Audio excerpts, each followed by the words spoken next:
it's going to be a good decision to pursue something you actually want to do, and you're going to be much more fulfilled with the type of work that you're doing if it's something that you're passionate about.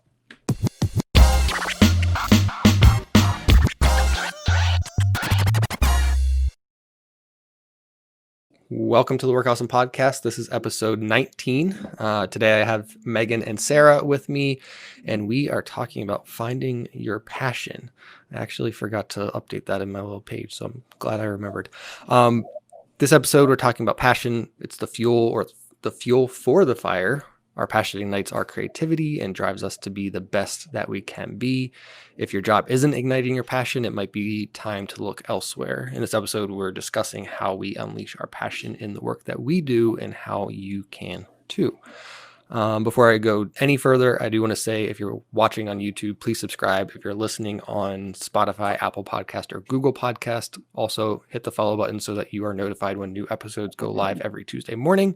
And one of the statistics that I am going to consistently bring up now is that if you're watching on YouTube, you're probably one of 77% that is not subscribed but watching the video. So definitely hit that subscribe button. Let's start with an icebreaker, like always. What do you believe that your passion or passions are or is? So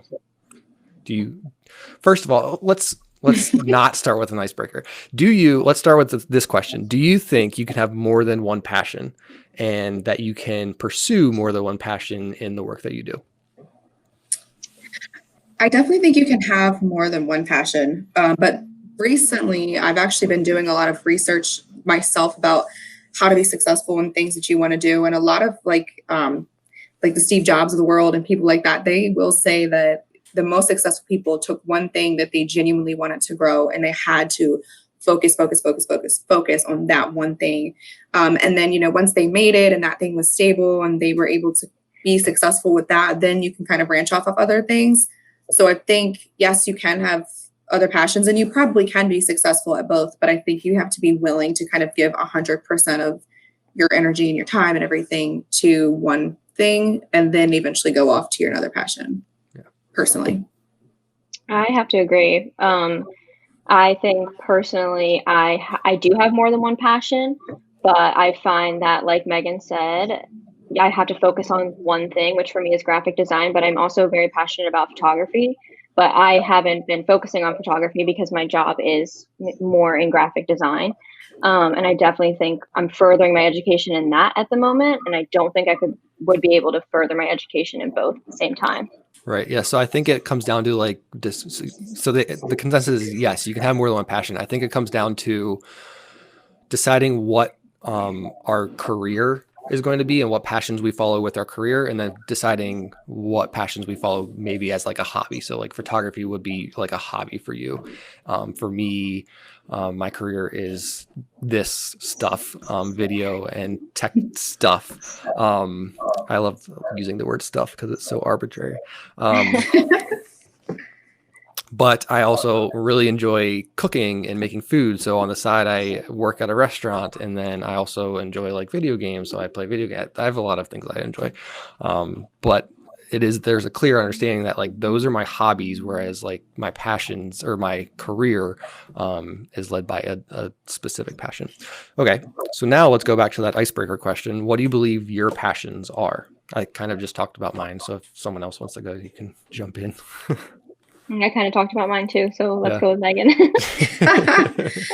So I think just generally, just a very broad passion of mine is just kind of helping people in different aspects. So I think it does align really well with being a recruiter. I would be lying if I said that this was like the job that I woke up and said one day, hey, I want to be a recruiter. Like I'm super passionate to be a recruiter. But I think, this aligns really well with what I like to do. Yeah. Eventually, what I am passionate about is like motivational speaking and doing like things like that, public relations and things in that world. So I've also been able to kind of use what I'm learning here and what I'm doing in school for this job and things like that to kind of help with that passion as well.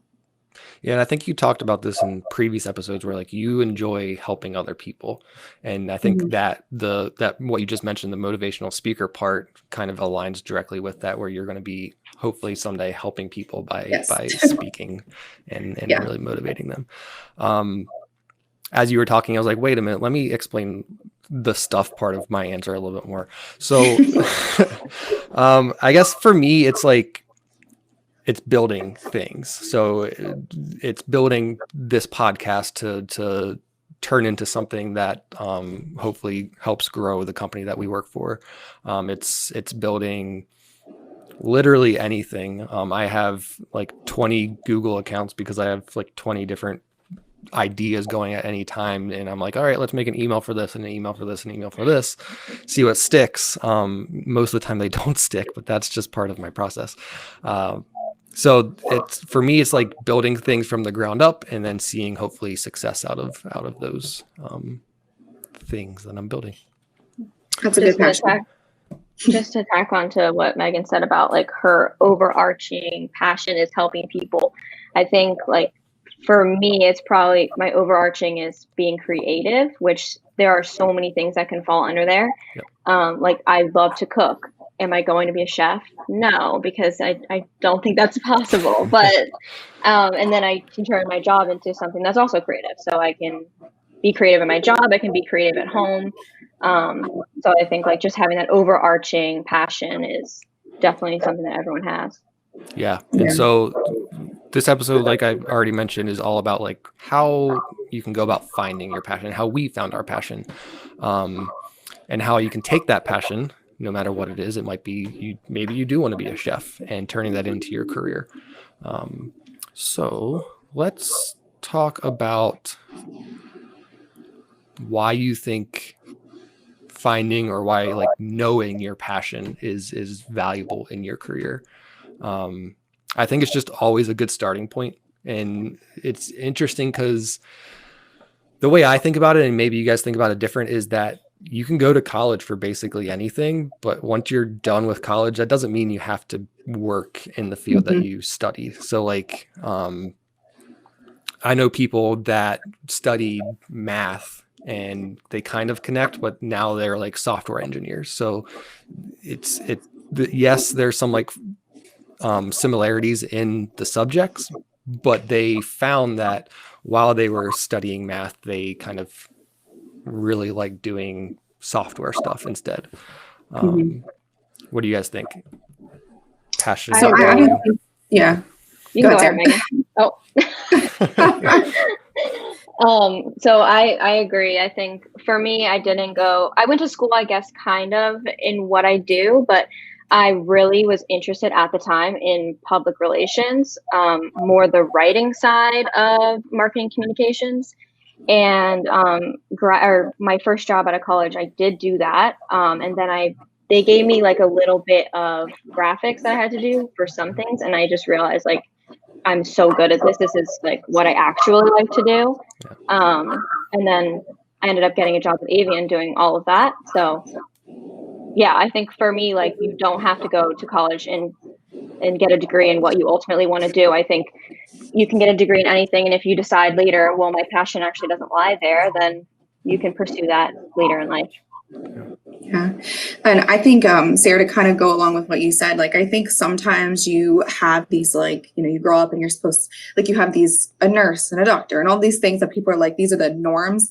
But I think that you kind of find your passion when you're just good at it. And I think that means that is something that you're supposed to do. So like I said, I love doing motivational speaking and things like that. And at my previous job, I was doing just a lot of the meetings that we had. I would do all the talks and I did a couple speeches for different schools and things like that. And I kind of realized that I just liked it. And I started listening to a lot of motivational speakers.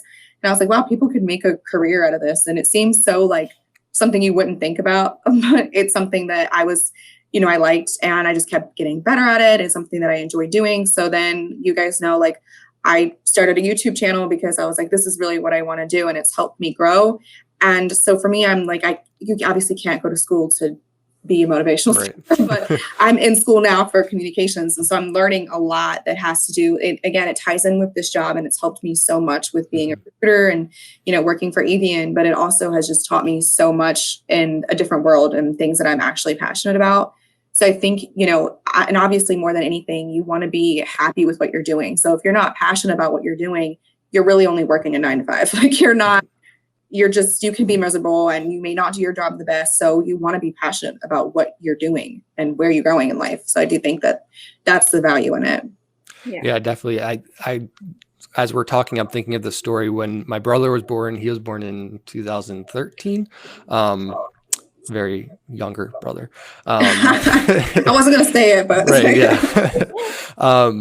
There was a nurse there who had started, it was a male nurse. He started in sales, went to school for business.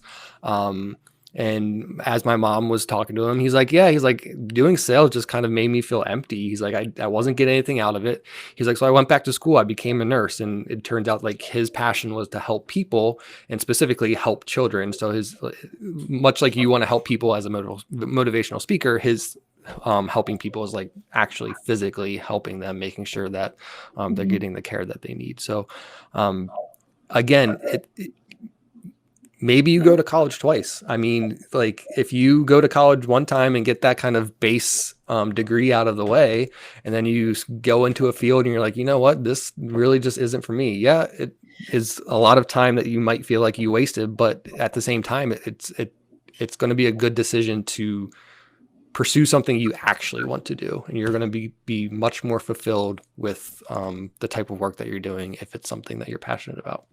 Yeah. And I kind of want to just break in here too and just say, I mean, at the same time, like I've mentioned before in previous podcasts, I'm not one of those people who's like super adamant about college. I'm kind of just going because it's, something else to learn from. But there are so many other ways now to be successful and pursue your own career. Like you can do freelancing, you can be an entrepreneur, like you can literally do anything. So I think it's just one of those situations where if it's something you're genuinely passionate enough, and obviously you have a plan and an end game and not just not doing anything for it, you can be successful doing what you want to do without having to go to college or do the norms. Yeah, absolutely. I mean, you could start a podcast about working at a company and hopefully get some revenue out of it. But yeah, on a legitimate note, you like you're saying, you can jump online, start a YouTube channel, start a podcast, start a TikTok where you're literally just bopping and smiling into the camera, and people really, really just enjoy that stuff right now. So they do. Plenty YouTubers of ways. get paid a lot. Okay. Yeah. With YouTubers I watch, I'm like, what? And they don't do anything but make videos a couple times a week. So I want to get there eventually. Yes. I was like, that's so cool. That's the millennial dream. Yeah. All right. So let's go on to the next question. Are there questions that you think you should ask yourself that can help you find your passion? So I wrote down some because that's kind of a confusing question, but some examples would be like, what do I do if money was no consideration? What do I love, or what did I love as a child? What do I love to do the most during my off time? So like, are there questions that would help people figure out what their passion is in your mind? Yeah, I definitely think asking like, kind of like you said with that nurse, like, is this going to make you feel fulfilled if you're working here for the rest of your life, or are you going to have that void? Right. You're not doing what you absolutely want to do. And then I do think that if money wasn't a question type of thing. And the other one is, to me, like, is this something that you're willing to take a risk on and really, bet on yourself and put the opportunity into your own court? So I think that that's what it is. Because if you're not willing to, and everything can be risky. And if you don't really have that strong, like, hey, I'm going to do this and I'm going to succeed with this, then it may not be something that you're maybe as passionate about as you think you are, type of thing. I guess that's my two. Yeah. For me, I feel like it's what is my passion and what do I just like to do?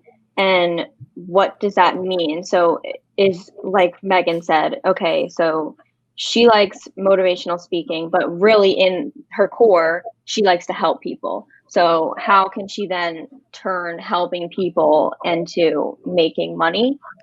Instead of it being like, oh, I really like to paint. Okay, well, that's very specific. So what else do you like to do? You like to be creative. You like to be creative with your hands. So what else can you do in that field to make money if maybe the artist field is just oversaturated or something like that? Yeah. The one that I didn't read the first time I started reading these examples and I think sticks out to me is, if I died tomorrow, what would I regret not doing? So it's like, again, going back to, you can literally turn anything into a career right now, because we live in a very unique time, where you can make pottery online, post a video of it, and that turns into, you can A, make content from that video, and B, sell the pottery that you're making within that video. So, and the other thing I want to point out is that, like, yeah, we're talking about money, and the reality of it is, like, to make a career out of something, you have to make money. You really just can't live without money right now. So I don't want to kind of make it sound like money is a dirty thing as we're talking about it. It's definitely not. Sarah's out today. So, I don't know what to do. so let's just jump to the last question. I mentioned this offline. This is going to be a shorter episode, but the last question I have for you is, do you think your passion can change over time? Yeah, I do. But that also goes back to the core being. So like for me, for the longest time, I know that one of the things that being able to help is, I do want to also be able to adopt eventually. But right now, I have a 2-year-old, and I'm like, I have between working and going to school, and I do really want to grow my YouTube channel and the things that I'm doing on that, because there are, like you said, ways to make to be successful. And I also just think that there's different ways to define success. As you mentioned, yes, we do need to have money, but what is your idea of success? Right. And kind of working around that. But I do think that it kind of evolves with time. I've also noticed, like for me personally, if I don't if I have my mindset on something and I don't necessarily act on it, I kind of outgrow it in a sense. So when I started YouTube, I know the one thing that every single person was saying was like, you just have to do it. Just do it. Just do it. Just do it. Even if your equipment sucks, even if you're nervous, whatever the case is, just do it, because if not, you're never going to start. So it's those types of things. I think that they absolutely do evolve over time, but the core of who you are and what you're passionate about kind of stays the same. And maybe you just find, like Sarah said, different branches of that over time. Right. I was going to say the same thing, basically, that, like, yeah, you are who you are in the core, but you may discover something that you've never done before that you find you're really good at or you really like over time, because you're doing different things in your life. Like you said, Sarah, like, or Megan, you have a kid, you want to adopt. Like, as your life changes, your needs and your wants change, and that maybe that your passions change too, Yeah, I agree with all of that. What you're saying basically, at the core, your passion is helping people, and that might, like you're saying, change. Like the way that you're helping people might change over time. But your core is value and passion is always going to be helping people. So, for example, 10 years ago, we didn't have well, I don't want to use TikTok. 10 years ago, we didn't have like Instagram, and we weren't able to connect with as many people as we can now. And maybe Instagram was out 10 years ago, but it probably wasn't as popular as it is now. So like the way that technology changes, the way that the world changes, just kind of helps us evolve our passions into being able to do different things and turn them into, not different passions, but different ways to pursue our passions, I guess. Yeah. I think it's also important to say, like, that just because you go to school for something different and then maybe you spend 20 years of your life doing something in some field, like, don't let that make you stop you from going into a different field. Like, I feel like you can change your career at any time in your life now. Like, you can always go back and get a certificate. You can learn off of YouTube. Like, I know personally, I learned a lot off of YouTube just by looking at videos. Yeah. So I think it's important to say, like, you haven't wasted your time. And if you've decided that you have a new passion, that's great. You should pursue it. Yep. Or if there's something that's going to help you pursue your passion better, definitely learn those skills as well. And we've talked about ways that we can learn online and continue education already. So definitely check those episodes out if you are interested in learning about those topics. Anything else to add about passion? I don't think so. No? All right. Like I said, this is going to be a shorter episode. The last few episodes were kind of long, so I wanted to keep this one relatively short. On the next episode, it is actually going to be the 20th episode and the final episode for this first season of the Work Awesome podcast. The topic is a surprise. Megan doesn't even know what it is. Am I on it? Am I there? Yep, you'll be on it. So it's kind of just like a surprise wrap up of this first season of the podcast. And then, as I've mentioned on past episodes, we'll be taking a short break and releasing new episodes starting in February. So once again, thank you guys for joining me today. If you're watching this video on YouTube, please subscribe so that you get notifications for when new episodes go live. And then if you're listening on Spotify, Apple Podcast, or Google Podcasts, definitely hit that follow. So again, you get notifications when new episodes go live. One more time, thank you guys, and I will see everybody next time. Thanks, Ian. The Work Awesome podcast is brought to you by Avian. Avian is a 49% employee-owned company founded by retired U.S. Navy test pilots who believe passion and talent are the right traits to get the job done. Avian operates in a culture that thrives on innovation, creativity, and the entrepreneurial spirit. Instead of offering services through mere business transactions, Avian is redefining the government services industry by creating meaningful experiences and connecting talented people with important work. The passion that Avian's employees have for its work builds better partnerships for the future, and Avian's unique talents create real solutions. At Avian, we move fast, take risks, and don't settle for the status quo. To learn more, visit Avian's website at avian.com. That's AVIAN.com.